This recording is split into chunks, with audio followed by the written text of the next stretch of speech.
Welcome to TAWK. TAWK is an online panel discussion show created for and by young people who seek a space to express themselves and have their voices heard. Each episode will revolve around a different central topic, and today's episode is about fashion. So I'm joined by Olivia Bloodworth, Dexter and Tahnee Mitra. I'm Olivia Bloodworth. I'm a fashion student currently at LCF. I'm in final year at the minute. Hi, I'm Dexter. I study fine art photography at Camberwell University, and I also model as well. Hi, I'm Tahnee Mitra. I'm a freelance fashion stylist. Can you walk me through what your course is like at LCF? Well, pretty much first and second year. Well, first year starts off, you're just doing a different project each term. Pretty much all of first year, you're just learning different parts of the basic structure and how to basically pattern cut and everything. So you'll do a basic shirt, how to adapt patterns for that, and the trousers to everything else. And that's pretty much first year, is how to do basic pattern cutting and how to adapt it to what you want. Second year, the first project is we're mock collaborating with the designer, and then it's just pretty much our first open project. We can do basically what we want, and then after that we have a collaboration, which in my term, in my year, was with Adidas and Y3 and stuff. So basically you get put into a group with other people from your course. For me, that's menswear, and you get also with people from textiles, and then you have to collaborate and create a collection together for obviously Adidas, and then someone comes in and talks to you about it, and you do a presentation and everything. Then in third term we take a term out and intern, and final year is an entire year of you just doing your final collection.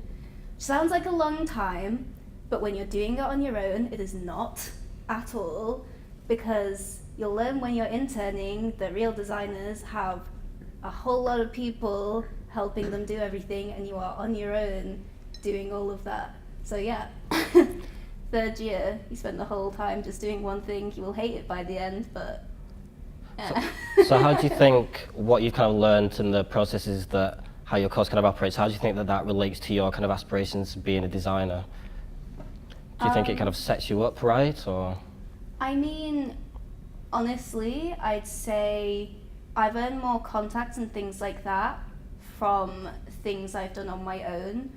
But to be honest, I would say it's the people you meet in fashion school will take you to stuff where you'll meet these people, and I've taken people to stuff where they meet people. It's not so much the school, I think it's more the people you end up being around in your environment, and you're group of people. My year particularly are all super supportive of each other, and for example, we're doing an independent show at the end, which is going to be something where we all bring all of our contacts so that we all get the same benefit from it. I mean, I know other years haven't been like that, but I have to say the most that you get out of school is definitely from the other people that go there. Cool. So Dexter, could you tell me about how you kind of got into the modelling industry, how that kind of started off for you? It was kind of completely by chance, actually, to be honest with you. I was approached once by a small agency in Liverpool, but as many people might know, Liverpool doesn't have a big modelling scene, It's not very fashion based in the designer sense. There's not many people based there, so therefore it doesn't really make sense until you live in London.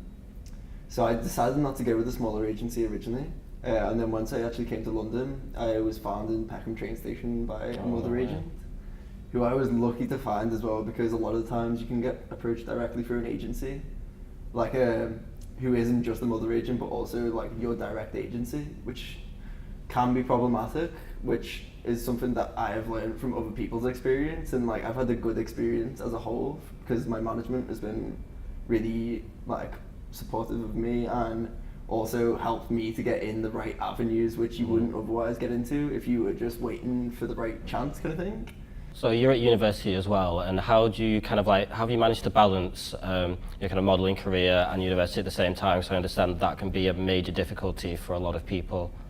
I think it's impossible to undervalue the difficulty it brings to your education, because it's not like any other job where you get your weekly schedule. You can tell them, listen, I've got work that day, or you can arrange your work around university, or you know a deadline's coming up so you can lay off a couple extra days that you were meant to do.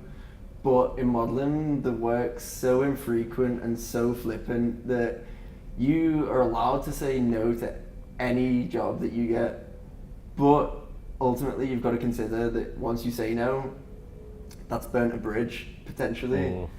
And that's the trouble that comes with it, because with, again, university, it's very strict scheduling. Like when you, to be honest, I'm very lucky with my course. Like they're quite flexible with what they let me do and what they let me attend and what they let me not attend if I need to. For Fashion Week, for example, which requires you to be off for a month. Wow. Which, in any industry, if you're required to be somewhere else for a month, it's not feasible. And with any other job as well, if you have another job on the side, that becomes problematic. Because I think that's something that people really don't see when they look at kind of like the modelling industry and, well, fashion in wider general, but kind of particularly the modelling industry is just how inconsistent everything is and how uncertain everything can be. So yeah, because you never know whether you're going to be making like £1,000 that week, and then it could be all you're getting for the next 2 months. And you can't, I can't say I'm going to go on holiday in September because I might get my biggest job through. Yeah. So I can't commit to anything ahead. Yeah. You never know what's and I can't even happen. have like another job in case I don't have money. Like sometimes I won't earn anything for months, but I can't get another job just in case something else comes through. All my jobs kind of come at once too, so I had got held off for 3 weeks. I had to pencil out for a big client. And in that 3 weeks, I got 10 days, which would have earned more than 3 weeks. I'd already said yes for 3 weeks, had to say no to the client, which was bigger and more money. Then the day before, they cancelled the whole job. Wow. And all the money I was banking on for the next rest of the year was suddenly gone.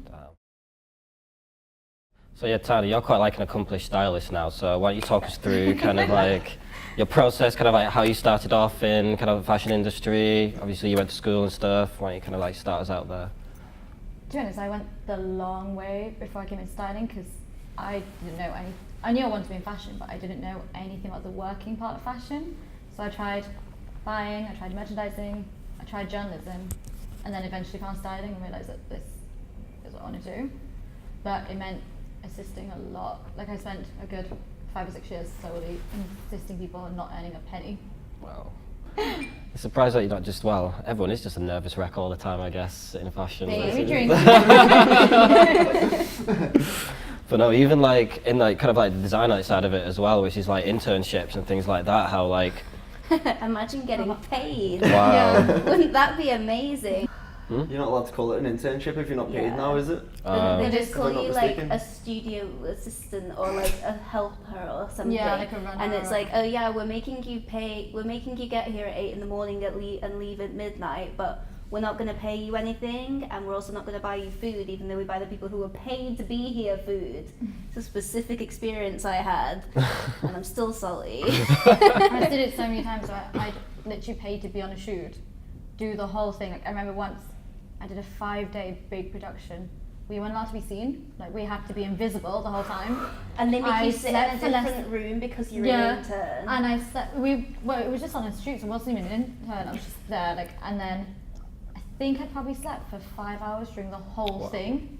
And then they removed all the names from the credits, so we weren't even featured in the magazine. No. I have nothing to show for it.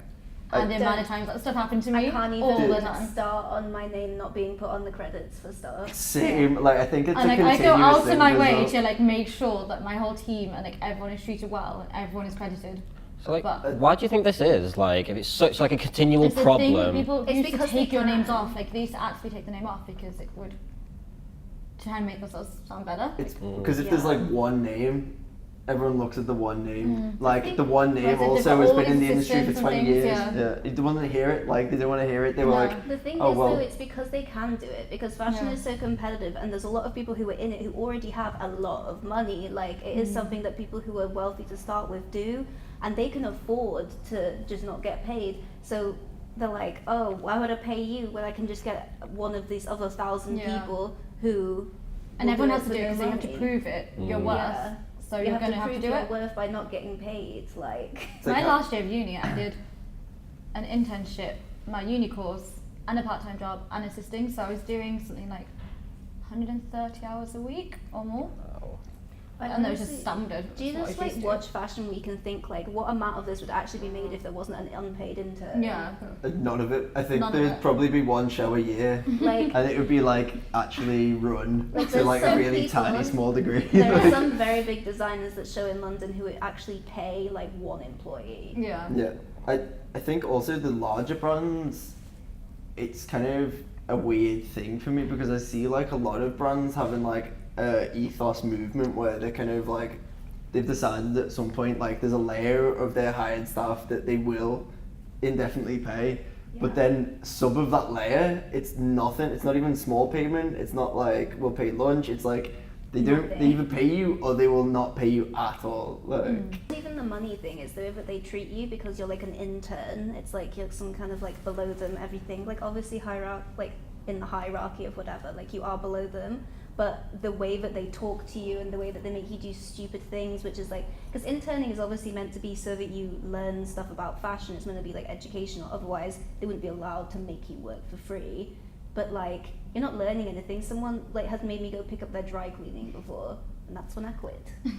Because it's just like, and they just think like they can make you sit A lot in a of people different feel room. They can threatened, not so talk they to don't you want by their in interns to person. really learn. Whereas if I have an intern or an assistant, I will tell them as much as I know, and I'll invite them to things because they have. If you help me for free, I'm Yeah. going to do as much for you. Someone's back. helping you for free, at But least like lots of treat them people with don't. like a reasonable amount of respect. Yeah. Like people have like shouted at me and like sworn at me and stuff. And I think the thing that really got to me when I was interning somewhere that I won't name because they'll get annoyed, but they like made things like they would buy food for the people who were paid there and not let the interns eat it and stuff like that. And like we had to sit in a different room to have lunch from the people who worked. the person we were talking about before, actually, there was someone I've worked for before who like was exactly the stereotype of everything I went into fashion thinking was gonna be like the queen bitch, kind of sat at the end of the obscenely long room, and then like we'll get the really nervous, Well, like, there's, like, slightly like shaking this. assistants to come in, and like they're all quivering, and you hustle through into the back room, and they're like, oh, like the lovely casting agent, he's lovely, the guy who cast for him was like, oh, Dexter, so nice to see you, take a seat, get a coffee, whatever. All the assistants, lovely, everyone was so sweet to me. And then the head stylist, like, obviously had to set him aside from everyone else. He'd sit only with the head designer, and then they wouldn't talk to anyone else. If anyone else talked, they'd immediately look at you like you just sinned, like directly in front of them. And then like the nervous assistants would be quietly like ushering you back into the back room to change after like he told them to put the scarf on top. They put the scarf on top and he's like, what are you doing? I told you to put it underneath. I didn't walk for the show, and I think it's because I talked. So I'm just saying. No. And with all these kind of like negatives, obviously we just talked about some really kind of like, well, not nice, like darker sides of the industry. What about fashion is it that you really love? Like what is it that keeps you like going and enjoying everything that you do within There's fashion? so many of us that are the same. Like Fashion Week, for example, it's the most stressful month of my life, but then I see all my Fashion Week friends and the people that I surround myself with are all the same. And at the end of the day, I'd rather do this than some 9-to-5 job I hate. To sell myself to capitalism, like I couldn't do it. Yeah, I'd kind of rather be like killing myself for something I like a lot, Yeah. and it's worth at least trying. Like, I think the one thing for me is like you say, trying, because like if you can cut your teeth in this industry, it's an industry like no other. Like if you Yeah. reach that top 5% of people in the industry where you're like really making a difference in what you're doing and you're really actually able to have some control about your destiny in it, then it's a nice thing, because ultimately the industry affords you a kind of freedom that a lot of other And there industries is a don't. lot of money in the industry. Like so I had my first ever job this year where I saw how much money I could earn in the industry, and it was like the first taste of what life could be. So to see that again. and it's also for like that time when it is like, because I'm a designer, it's for when you do see those shows and you see that work that's like, yeah, this is art, this is magic. It's like asking anyone Yeah. why they do an art, because it's how they like to express themselves, and it's how they know how to express And even themselves. like stupid, like I tell people all the time, at Fashion Week, for example, you would just, if we were just sitting having a drink, if we spotted another model, another fashion person, we just end up joining them because we'd have something in common. Yeah, because I remember that in Paris with you, we just like... join all these people, and every night I'd meet people, and friends that end up staying friends, even if I see them twice a year. They're still friends, and like, she can't get rid of me now. Too late.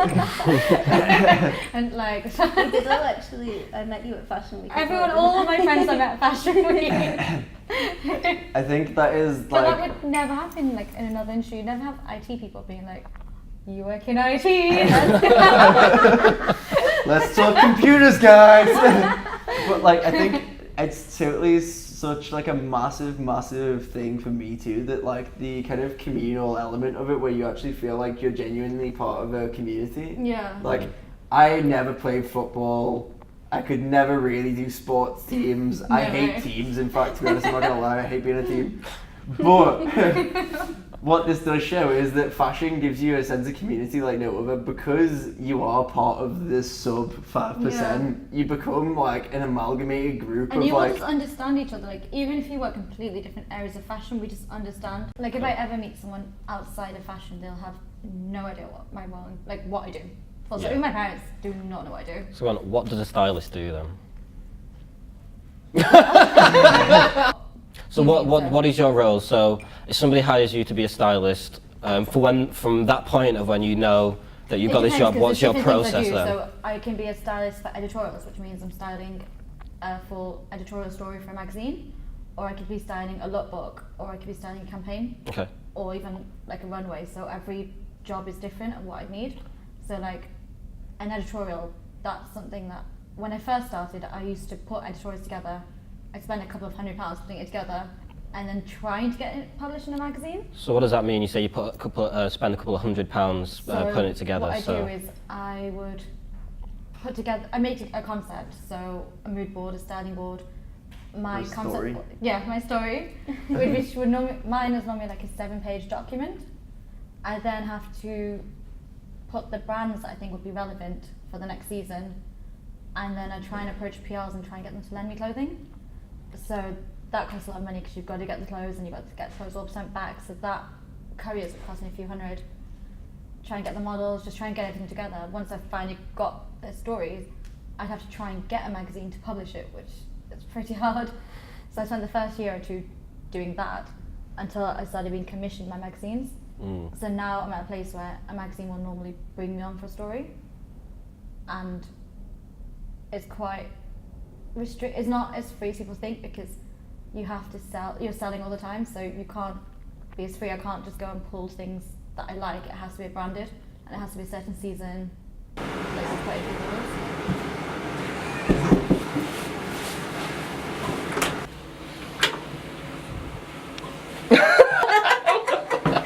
Right, well, Okay, good. Absolute pleasure talking to you. So, I'm just going to show you how to just sew a basic straight line, and then maybe we can do something afterwards. And I'm just going to explain how you have to do like seam allowance and things like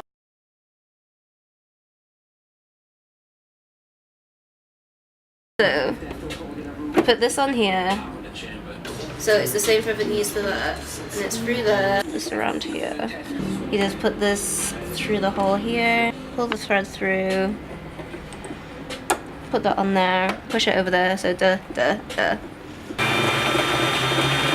like stop the thing over there. I'm pretty sure you used to use this machine. Yeah, this is a shitty one they have at schools. I actually think I might have stolen this. So next time I need to burn a man's face, I have a photo on there. Common. Everywhere. Oh god, I hate myself. I really do have the worst taste. Okay, 1. No. Step 2. Step 3. Yes.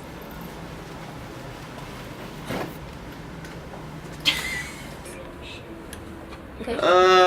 So let me take it out. See. And now it things goes and then through. thread the bastard.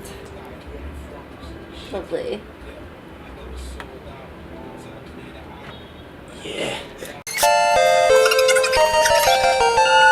so just wonder if you can go into that process a little bit more, because I think a lot of people don't understand that, and it's a glimpse I got since I started doing a bit of photography, was this idea of kind of spending money and planning a whole shoot yourself, and in the hopes of, and then you have to find somebody to kind of publish that shoot. Yeah. So you're saying that literally, like, you'll put this whole thing together, and then be at least a week's worth of work, normally 2 weeks. so that's kind of just like a passion off your own back. So that's in the same sense as maybe like an artist like makes a piece of work and then has to sell it. Work, so it's kind of hand in hand. Like if I could, I would just do commercial work now because it'd be money, but I have to do the editorials as well to keep building my portfolio. So it goes hand in hand. I have to still do the free work. It's got a parallel as well in modelling, because like you've got to do the editorial and like, you know, you haven't done an editorial for like... You've got to do it to get... Yeah, precisely, like work. Fashion Week is a joke, like it's a joke, like as a model... It's like you guys pay more to be there than you actually get paid. Honestly, like the first People time... don't realise that you guys pay out of your pocket. Yeah, I know, they're like... giving you a house and all of this free food and it's like, mate, no. Yeah, same with me, like I can't go to Fashion Week unless I pay everything on my own pocket.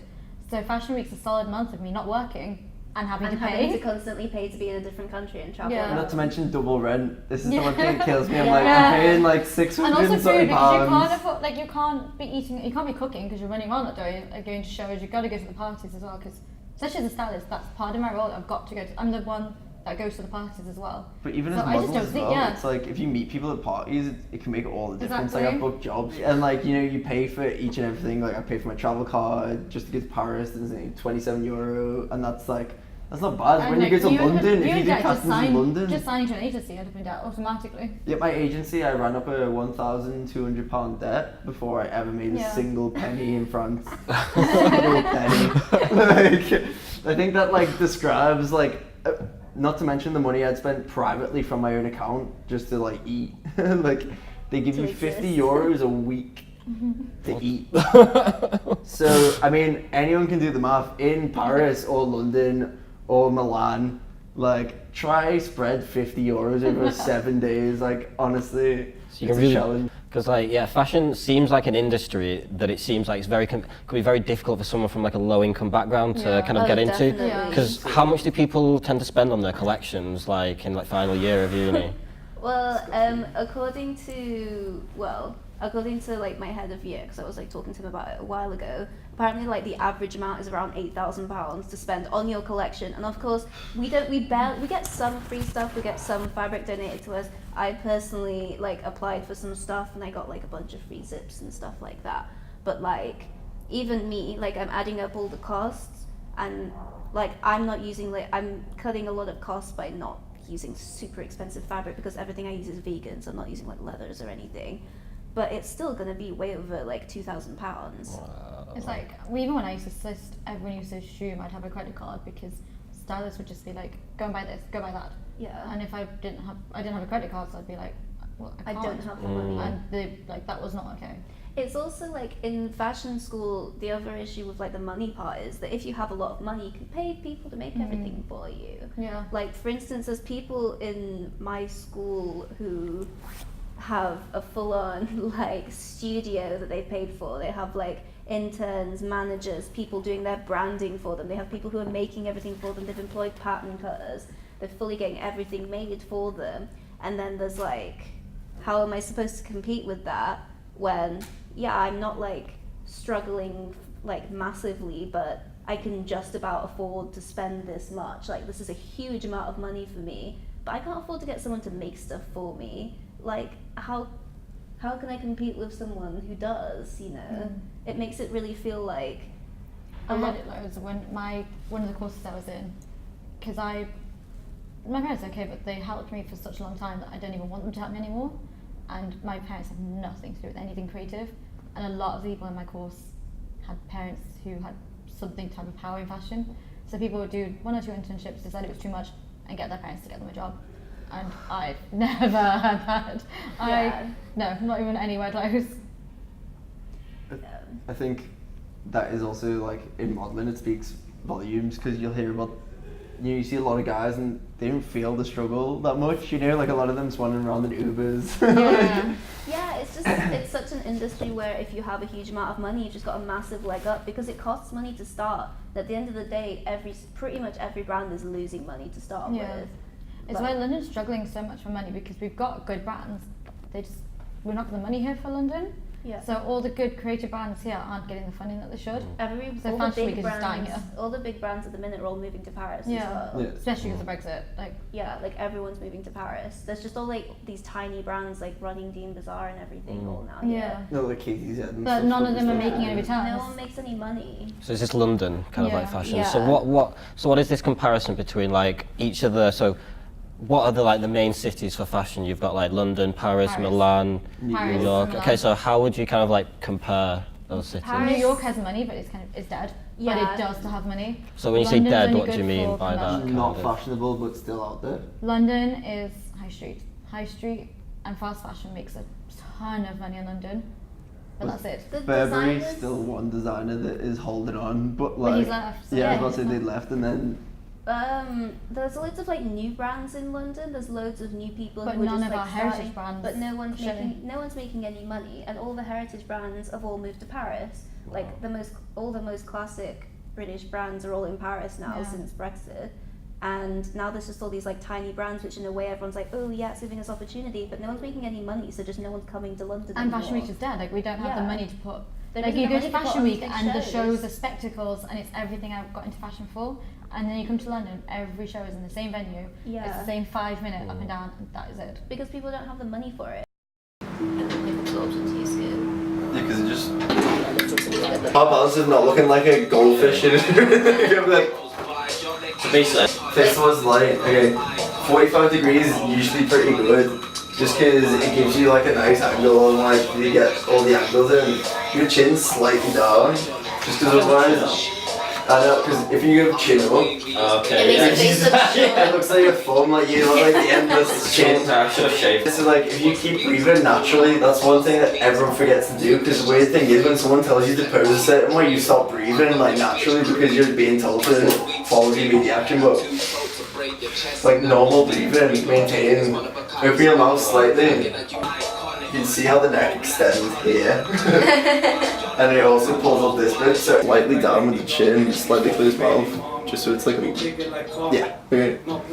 And then this is in fact something that people do, like you naturally punch your hands. So is that a good thing to do or not? Bad, No, makes you look okay, so uncomfortable. natural in a bad way. Natural when you're Makes it not look in front of a soft. camera. Yeah. It's like purposely release your hands as well, like yeah. Just like relax. Looks like down over here. And then loosen, yeah.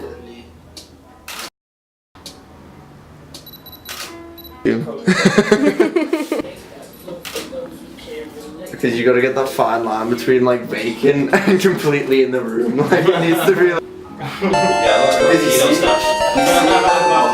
So you mentioned like since Brexit, do you think Brexit has actually had that much an effect on the industry? Because like people Yeah. talk about like Massively, yeah. like Brexit Absolutely. and stuff, and like for I think most of us like we see it like talked about a lot, but we've not really.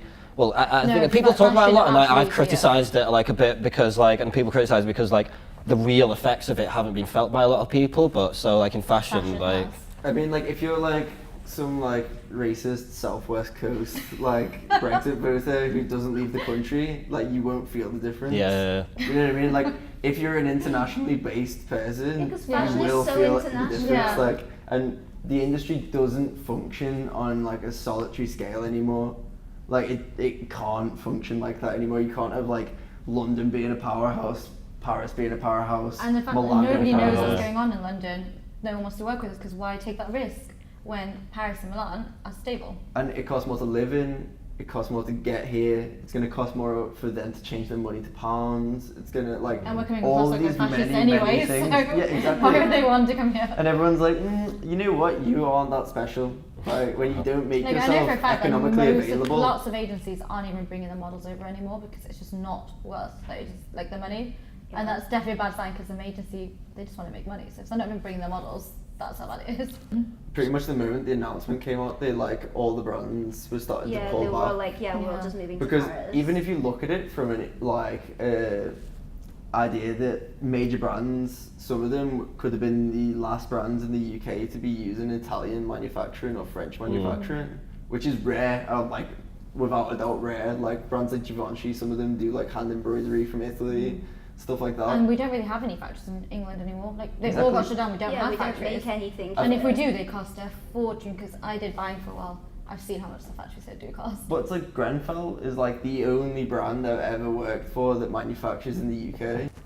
So yeah, like, so recently and over the past couple of years, I've kind of seen like fashion changing quite a bit, and almost like, kind of like expensive brands, like what you call like high fashion brands, like becoming more accessible and kind of coming into more kind of like what everybody would kind of wear in like a way. I don't know if that's kind of a pattern that you've kind of seen as well. Because, yeah, as you say, big houses like things like Gucci is now something that you see a lot of people wearing. It never used to be something, but because they've made pieces, they've started making pieces that are like super accessible. Like, they know that people just want to have this big brand written across their forehead on like a headband. And things are going straight from runway to being able to be purchased. Just kind of losing that air of lusting off something, saving, and really wanting a piece that people can just buy it now. And it's kind of, from like a styling and press point of view, it's making our jobs obsolete, because I used to spend that 6 months to a year making that piece look amazing. People really lust after it, save up, want it, and buy it. It's my also job kind anymore. of killed the whole idea of like the fashion as art, because who's even still doing that anymore? Like, Because it's all fast fashion now, because you've just got to keep like regurgitating and making new collections all the time. Even in the couture section now, like the rapid speed at which you've got to produce and like keep up with the rest of the fashion brands. And if you don't, you'll get dropped and they'll get someone else. So yeah, I think to me one of the big symbols of fashion really turning into streetwear. Well, one of them was, of course, Louis Vuitton doing a collaboration with Supreme, and then now Louis Vuitton again hiring Virgil Abloh, who is only really significant because of his ability to create hype. He's not a fashion designer, he is, at the end of the day, a stylist, and he's been hired by Louis Vuitton purely to create a hype around the brand. And yeah, before you'd have the creative person and you'd have the business person that'd work hand in hand. Yeah, he's a businessman. And now it's not. It's not like that anymore. Now he's just the person who they've hired because they know that people will buy it because he's designed it, because he's got a hype around him. It's not about the design anymore. No. And like all of these houses who were doing something really creative and exciting and interesting and fun to watch shows, because it's like, wow, this is amazing, this is so interesting to make, and now just making t-shirts. Yeah, and like the days of trousers like because Alexander hype is- McQueen at his prime, like everything was art. It was a piece, it was fashion as statement, it art was is everything. Really dying, and that's what I fell in love with fashion because of, because of that moment when you're like, oh, this is really breathtaking art, this is a beautiful piece, and I can see a story behind this, and now it's just like, what are we going to sell? It's just like, we're selling this, we're selling this, we're selling this, let's sell this. And the best designers are burning out because they can't. Yeah, like, because you've no got one's to keep selling. up. And like people who I really respect, like Rick Owens, for example, like the past couple of seasons he's been doing more and more couture, like more and more like interesting stuff. It's getting more avant-garde, and then he's clearly not been selling as he used to be, so it's back to like his past season was right back to where he was in like 2011, because clearly people aren't buying it in a way. Like, I kind of understand, obviously you have to make money, but it just kind of ruins It's the magic like it's of what it. part of London. The whole thing was saying about London. That's why London designers, they're still so creative and they do retain what I like about fashion, but they're not profiting and it's not lasting. Okay, so who would you say is kind of dictating the fashion market at the moment? Because like previously I have this kind of like idea where it's like you have the idea of like fashion designers and like people in fashion are almost like fashion gods, and they kind of like dictate who's wearing what and things like that or something. But now it seems to be like dictated by the people, if you like, and it's like fashion's always been like that because they've always done it. It's called bubble up, trickle down. Yeah. So you take things off the street, it'd go up to the top, and then it trickle back down. But it's just happening on a much grander, faster scale now. because now it seems like the consumers have like the power in a way, like where it's like, okay, so people are buying this, so the designers are scurrying to make more of that product, and it seems like different than almost like a trickle up, trickle down thing, where it's like it's not just You also influence, it's now like the realise power's kind of like shifted in a way, when which you is start interesting. working for someone, when you start interning, you realize how much of it's like, we need to make this many of this thing, because even like we have to fit a design in, and we need to design, like for example, when those like little sliders were really in, like we need to make a certain amount of these, even though that's not got anything to do with what we want to do, because we know people are going to buy them. Yeah, I think that as a model as well is something you see to a level which a lot of people don't get let into, because you're in the room with the head designers and they're having a meeting with the art director and they're having a meeting with so and so and so and so. Even with like business. styling an editorial, like the things I get told I have to put in the editorial, even if it's got nothing to do with it, but because Yeah, you it's an have to advertising feature piece, like it these has things to be because there. people will want to buy that, and that's Yeah. the thing that they want to advertise. And that's where the money's coming from, so you have to do Yeah. it even if it doesn't fit in anywhere. But It's whilst becoming further and further away from like the artistry of it. Yeah. Because I think fashion is becoming more accessible at the moment because, as I said before, like you're seeing more people on the street wearing designer stuff, but that designer stuff is like accessible because it's like a t-shirt. And especially like the Chinese market influencing the British and European market, because they have all the money, they can just buy things straight away. They snap it up, and it's just not the same. Like fashion's too accessible; it's become fast fashion. I think Yeah, like high fashion is becoming fast It's like the fashion. same thing. That's Yeah. the problem. It's just like more expensive. with the That's all. degradation and the difference as well, that's something that I like have heard come up quite a lot with a lot of different designers that I've worked alongside, and like you'll hear them in like a meeting, and not to name names obviously, but like people will say stuff like, I heard someone saying like they're all going, oh yeah, that looks expensive, and they were Yeah. discussing how like they had to manufacture this thing in like, say for example like Bangladesh, and then they were hand embroidering something in Italy, and then like to get the fast fashion side of it, you needed the fabrication to be done like elsewhere. To get the label tagged as being French made, you had to get it, Yeah, it had to be put like- back together in France and assembled. But then this piece of embroidery came from Italy because it was slightly cheaper than getting it produced outside of Paris. And then you've got all this like crazy logistics of trying to run a global scale fashion enterprise. Obviously, like social media has been influencing kind of everything on every single level. But how have you seen how social media influence like the fashion industry? I mean, Virgil's like the I mean, perfect Virgil Abloh is now going to be the designer for Louis Vuitton. like the creative director. Do you think is that down to social creative media? director for Louis Vuitton. Well, I mean, like social media's definitely got a play in it, but The I whole think reason why Off-White is relevant is because of like influences of social media. Like it's not something that people who are in fashion have ever taken seriously. Right. But, like, It's Do you just think not- that's how kind of like streetwear has creeped into fashion, kind of? Because I guess like those are the people, like these hype beastie kind of like people that have like a Yeah. grip on social media, and then like Exactly, yeah. they tend to, now that everybody's so invested into social media, those are the things that people are seeing. Yeah, because a lot of social media is like people buy stuff because they know that if they post that specific thing, they're gonna get likes and people are gonna like Even it. like the whole Vetements phenomenon. Oh, like, God, that yeah. was like ultimate. That is the it's ultimate the of prime like of of actually hype. describing. Yeah. Vetements is like if you could the And like what dictionary Balenciaga's definition. doing now, like all Yeah. of it, like it's just Just There dem was that. this- Just there was this dem piece all that, the like time. just trolling everyone. Like Yeah, that's the and thing, he doesn't like, even just take it trolling seriously everyone. What was that himself. quote he came up with as well? He had a really good quote, like the head guy from Vetmont. Well, dem that. When I someone was wouldn't even saying buy it like, myself. yeah. Oh Yeah, yeah, like, that yeah. interview where like someone goes over to him and he's like,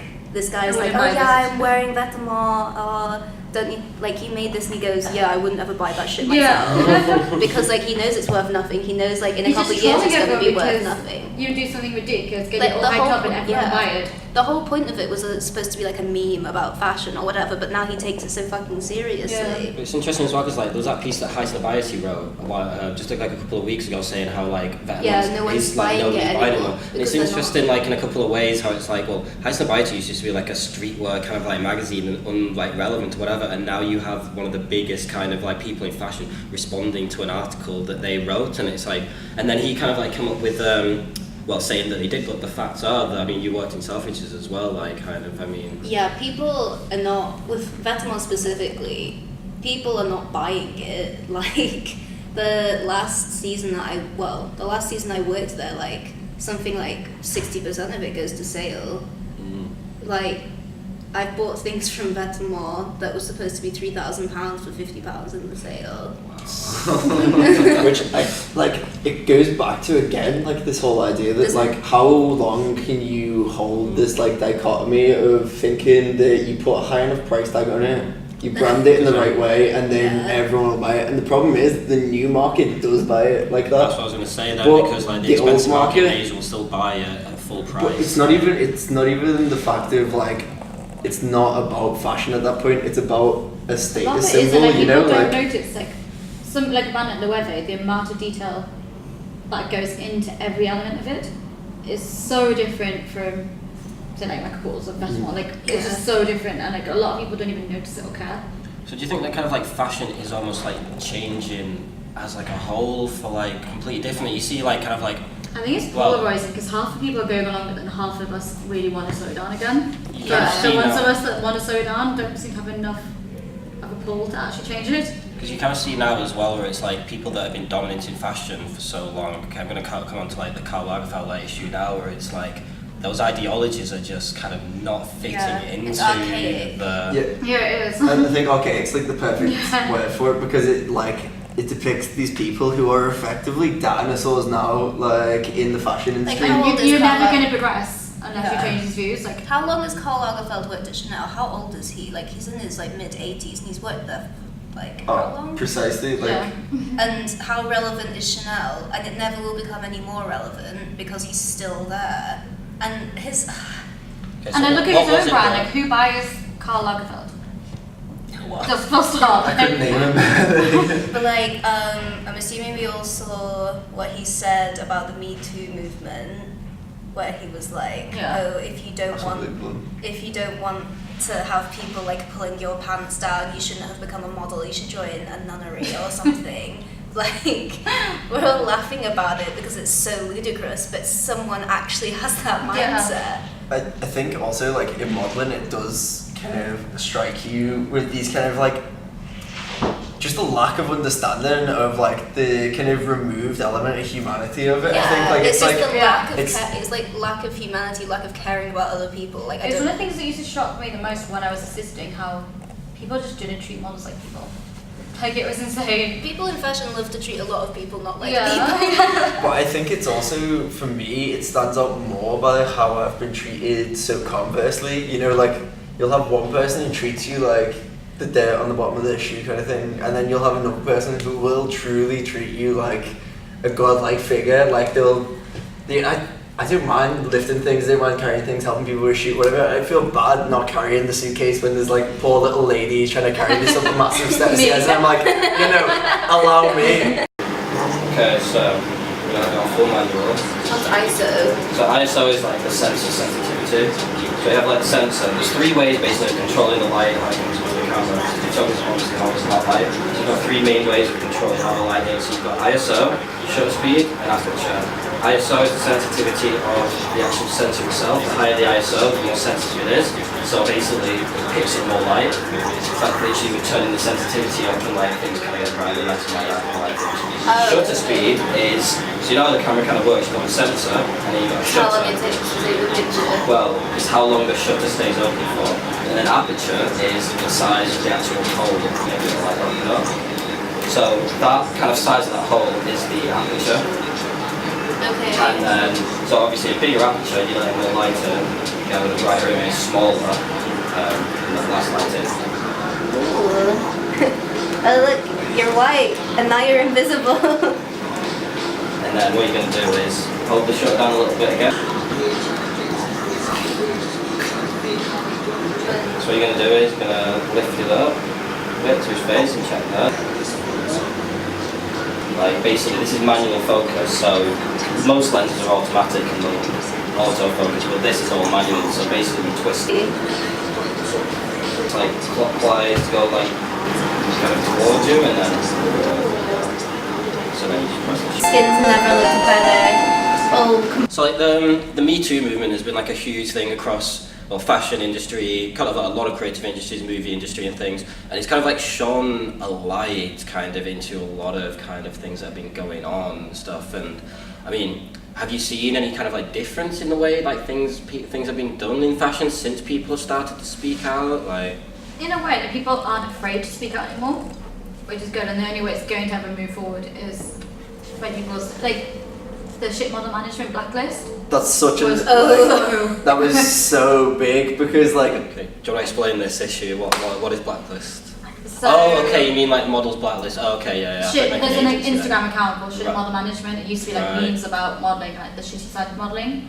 And you got to the point where she was the only person who properly spoke up, made an entire blacklist from all the people she'd been told about, and published it. It became such a big deal that random people were being harassed. There was all this. Like death threats and full everything. on, Like it was so serious. It was really, like, she had to take the whole thing down. Wow, And death threats to the random- people yeah. that to the are people kind who of random were people involved. kind of- So like they thought it was like people who They were were naming and involved. shaming people that didn't even know. Okay. Like they were blaming random people, saying like it was this person, saying it was that person. Random girls were getting messages from her going, I've got death threats, I've got this, I'm in police stations, I feared for my life, like you have to take it down. Like it was that bad. And it shows how grand a scale it was and how I it's think, like something from a movie, like you'd never actually think that happened. but it's also like they also did another good thing on a more positive slant that was to name all the good agencies to Yeah. go with. And I think that kind of information, like, it's just not shared on any platform. Like, Even people are just speaking about that stuff, like there's the fashion assistants page, and it's people talking about the stuff that they go, like the shit stuff for fashion that they went through as assistants, but then also some good things. And like back when I used to assist, we just dealt with it, like it was just stories that we knew, and it's really bad, but we just, that was just something we took, and it was like a rite of passage almost. But it's I not think fair, that like it's people not right. starting talking about it, like just from my personal experiences with like interning, the way people treat you, people are scared to say anything because at the end of the day they're just gonna fire you. Like people like. It's like a rite of passage, like you've got to deal with all that shit. You're gonna if you have wanna to go. deal with someone treating you like fucking trash because that's just what's gonna happen. You just have to like get through that a couple years to be able to get a real job. But it's like we shouldn't have to do that. And people are also bitter from the way because it's happened to them as well. Yeah. So they're like, no, it's my turn to be an asshole now. But like, if But then you never progress like that. Like Should I, nothing perpetuate ever it, like- changes. yeah, like I know. This Like is assistants why I work with, I think we I need go to out make of my it- way to be good to my assistants. I will help them learn things. I'll give them the contacts. I'll invite them to anything I get. I'll make sure that they've got a ticket to shows, like things like that. There's people who used to purposely not give me information because they don't want you to excel them. I think that, like a lot of countries in Europe, I think it needs to be made illegal here to have unpaid internships. Because it really, for one, it gives a massive advantage to people who start from having a lot of money. And for another, like, how can we be expected to live like that? And if someone is unpaid, it gives you, like, it makes you feel so much lower and it lets people treat you as lower. But then You're just like like a things like an slave. employer. If I don't unpaid an employer, like I can't pay an assistant because I'm not getting paid and it's going to cost me a few hundred. Yeah. So it's like different. It's really hard to just say no Yeah. full stop in fashion because you can't really blanket cover it. I was just about to say, I think that's like one of the main issues that comes up a lot with like modelling, especially because it's so hard to put really strict laws on these things for Yeah. the fact that like the There's no like blanket rule industry because everything's is so flexible and interchangeable to the point where if you try to pin it down, you probably end up actually hurting the Yeah. models as well. or like the Which is the sad part about it. Like if you bring in a law that's too harsh and because the too people at the top blanket, wouldn't be affected. The people right at the bottom probably wouldn't be. It's everyone in the middle yeah, that it's would like get. if you're in an screwed over. intermediary role, it's like, for example, if like with any form of employment, it works like that in the same sense that in the UK they try to bring in no 0-hour contracts, right? But then if you're a small employer and you can't physically promise 6 people that they will have over 36 hours or whatever a week, then you can't offer part-time work to anyone. It's that kind of problem, like you say with the And also in editorial, a like way, because to a lot of people, fashion is still that thing that they want to do because it's like it's just that job, like it's that kind of thing that everyone wants to be a the fashion girl. artistry, like Yeah, just to be a fashion girl is a coveted. yeah. It's one of those. You kind of almost do have to do those unpaid internships to go through it to show that you actually want to be in it because of the job. The thing rather is, in other countries, people don't have to do that. That was Like- the only other comment I was gonna make as well. Like if we in Paris, you can't have unpaid interns. but it still does. It does still happen. It does happen, but they aren't gonna. Well, from people I know that have worked there, they aren't gonna be as abusive because like you can report them.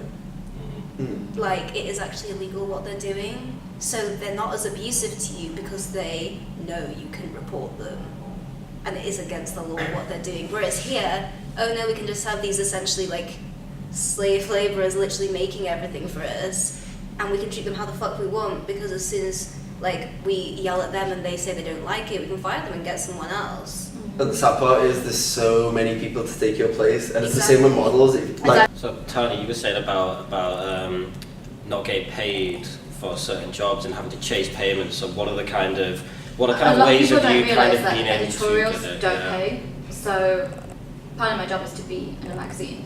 Like I'm supposed to get a magazine, but people don't realise that magazines don't pay for these editorials. It's my own money.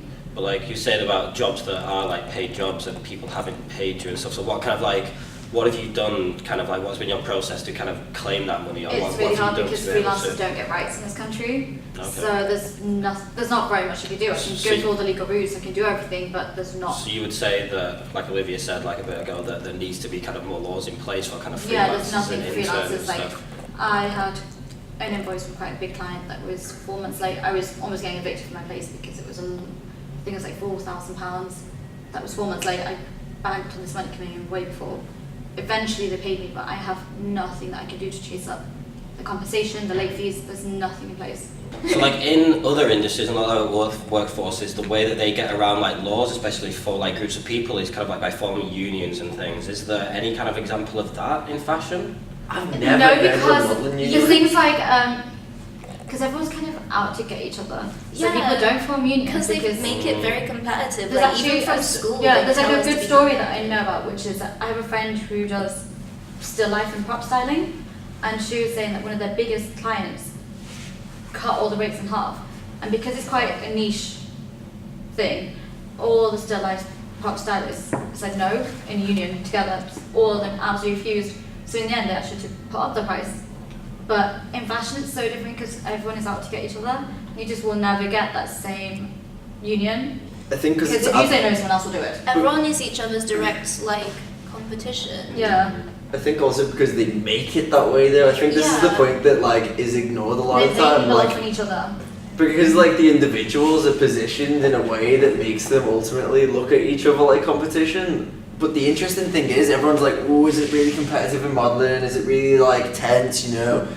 No, like it's not, because ultimately at that level we all understand that we're on an equal playing field in the sense that like Most of the stars I know, to run myself around, we're the same, we'll give each other jobs, we'll help each other. But there's a lot that aren't. That's Like, the same that I found with school. Like the year before me, when they were in third year, there was like a lot of problems with like people hiding each other's work and people breaking each other's stuff. Like it sounds ridiculous, but it does happen. Like people will steal shit off each other and hide each other's fabric because they're being competitive. Whereas my year, like we've all really like banded together and sort of like, because there's been a lot of problems in my uni that I don't really want to go into at the minute, but we've all really like banded together, especially my course, and we're all like really working together to help each other with a show that we're all doing together, because we've all got different contacts, we're all bringing different people, and we know each other can help, we know we can all help each other, because someone that someone else brings to our show might like that person, but then someone that I bring might like someone else, but someone that they bring might like me, like, and that I wouldn't have met before. And it's like, if we do that, then we And I all think are it's a better general- off. Yeah, I think it's like a generation thing too, because all the stylists I work with are in a similar age to me. We act like that, whereas a lot like from a different generation are People very who are a different. little bit older, just a little bit older, it is so much more like competitive. Like Yeah, I've like definitely you don't share your noticed. contacts, you don't share do you this think and You that. don't it's due share to things. transparency of like the digital age though as well, because like the way in which we move, we understand as young people that we can't move without respecting our kind of ultimate like digital era and etc. Like And I complain, we were talking about complaining about social media before, but actually also for styling, it can be a good thing. Like there's a lot of groups, like Facebook, there's a group called Fashion Assistants, and that's amazing. Like we all help each other, we'll just randomly all across the globe, we'll send each other PR contacts, we'll help each other find assistants, and I don't think there was nothing like that when I first joined fashion. So things like that do help. Cool. Right, well, I'd like to thank Olivia, Dexter and Tahnee for an amazing discussion. and we don't like to thank George too. Yeah, of for course. bringing us all Host of the most. The together. host that you couldn't ask more from. Cool.